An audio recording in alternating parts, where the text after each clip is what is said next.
Bonjour, soyez les bienvenus à cette nouvelle opportunité d'analyser l'actualité internationale. Les marchés boursiers asiatiques et européens ont subi une chute significative ce lundi 7 avril en réaction à l'escalade des tensions commerciales provoquées par les mesures douanières de l'administration Trump. Cela nous offre l'opportunité de répondre à certaines questions fondamentales concernant le fonctionnement des marchés financiers en adoptant une approche interrogative. Première question, qu'est-ce qu'un marché boursier?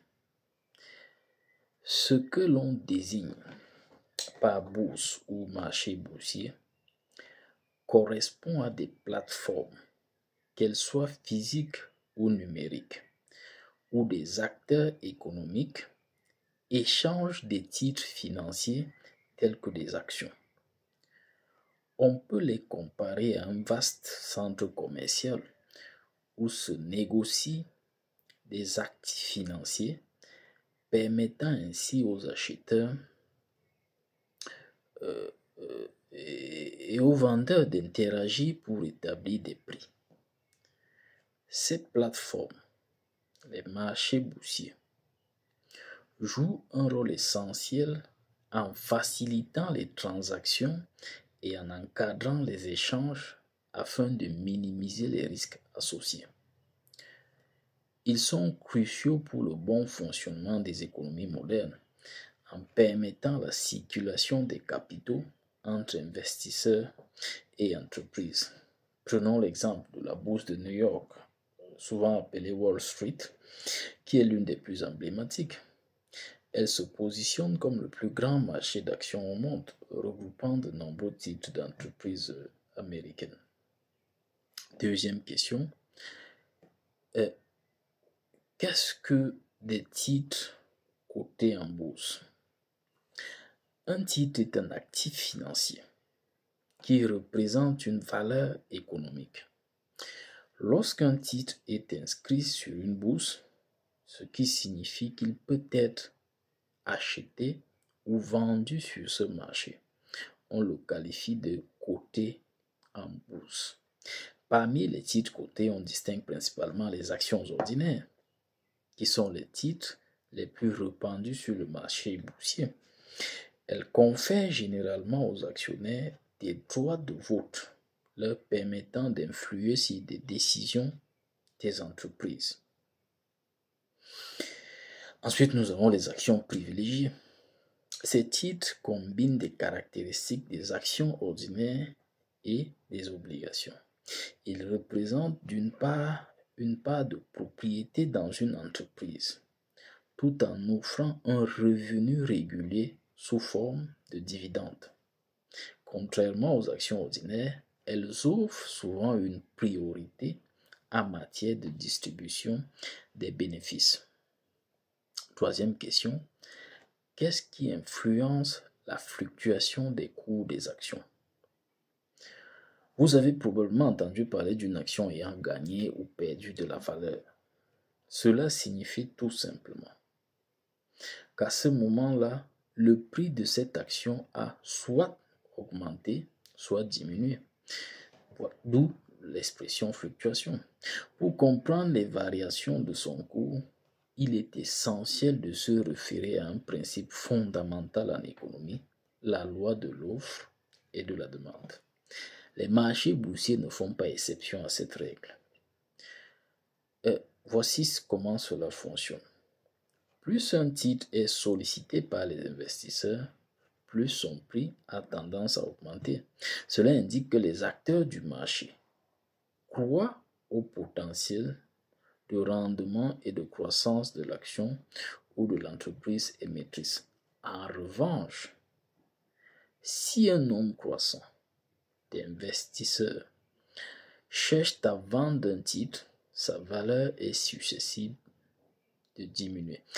Il est important que ce point soit pleinement compris parce que tout à l'heure, nous allons établir le parallèle avec ce que vous lisez dans la plupart des médias ces derniers temps, relativement à la chute dans les marchés boursiers compte tenu de la guerre commerciale qui prédomine le monde aujourd'hui suite à l'augmentation des droits douaniers par l'administration Trump.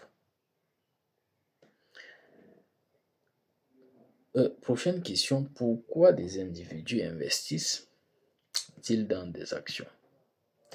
Les motivations pour acheter des actions sont diverses. Certains investisseurs conservent des titres dans l'espoir de générer des revenus à travers des dividendes. D'autres anticipent une hausse de la valeur d'une action, cherchant à acquérir un prix avantageux pour ensuite vendre à un tarif supérieur. Par ailleurs, certains peuvent être désireux d'influencer la gestion d'une entreprise, car la possession d'actions leur confère le droit de vote lors des assemblées actionnaires proportionnellement au nombre d'actions détenues. C'est d'ailleurs l'exemple le plus emblématique est celui d'Elon Musk, devenu aujourd'hui propriétaire de Twitter, de X anciennement Twitter. Et si vous analysez sa démarche, vous vous rendrez compte qu'il est parti du bas pour pouvoir au bout du compte s'approprier l'entreprise. Donc les actions sont susceptibles sont accessibles non seulement aux investisseurs institutionnels et aux particuliers fortunés, mais également à ceux qui disposent de moyens plus modestes, qui cherchent à bénéficier d'une part des profits, à revendre ultérieurement leurs actions à un prix plus élevé ou simplement exercer une influence sur la gestion de l'entreprise. Prochaine question, qu'est-ce que les actions? Acheter et vendre des parts. Lorsque vous acquérez une action, vous obtenez une part de propriété dans une entreprise. La proportion de l'entreprise que vous détenez dépend du total des actions émises par celle-ci et du nombre d'actions que vous possédez. Dans le cas d'une petite entreprise privée, une seule action peut constituer une part significative de l'entité. En revanche, les grandes entreprises cotées en bourse peuvent avoir des millions, voire des milliards d'actions en circulation. Par exemple, Apple Inc. dispose de milliards d'actions, ce qui signifie qu'une seule action ne représente qu'une infime fraction de l'entreprise. Détenir des actions vous confère des droits sur une part des bénéfices de l'entreprise, ce qu'on appelle dividende, généralement distribués sous forme de dividendes, comme on l'a dit, et parfois le droit de vote sur des questions stratégiques concernant l'entreprise. Donc, in fine, à la fois des atouts politiques et financiers.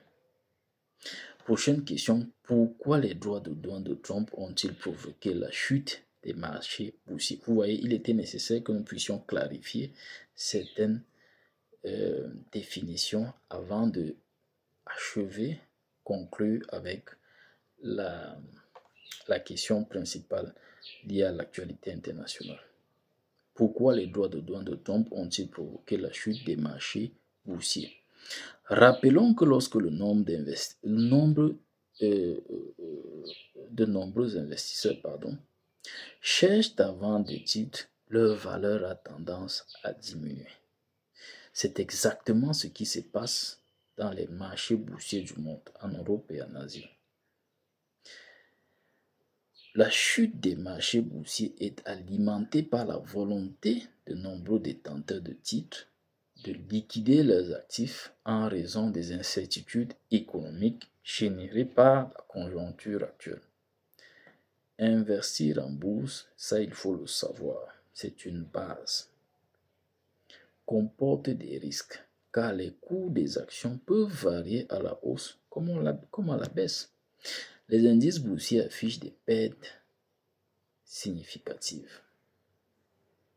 Suite à la déclaration de guerre commerciale par Trump et à l'annonce de mesures tarifaires réciproques imposées par la Chine, les marchés déjà fragiles ont subi une correction sévère. Cela a suffi pour déclencher une vague d'ordres de vente, entraînant des chutes abruptes notamment pour les valeurs perçues comme particulièrement vulnérables aux mesures fiscales de rétorsion. En quelques jours, des entreprises comme Apple et Amazon ont vu leurs actions plonger de près de 10%, tandis que des grandes banques comme Société Générale et BNP Paribas ont enregistré des baisses de 18% à 14% respectivement. De plus, il est important de noter que les marchés boursiers ont toujours été sujets à des fluctuations importantes. Ce n'est pas un sans précédent. Depuis leur essor au début du XXe siècle, ils ont connu de nombreux bouleversements.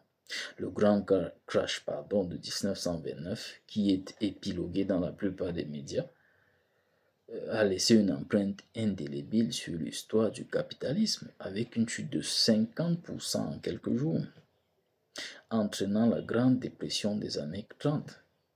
Pendant la Seconde Guerre mondiale, les marchés ont chuté de 40%.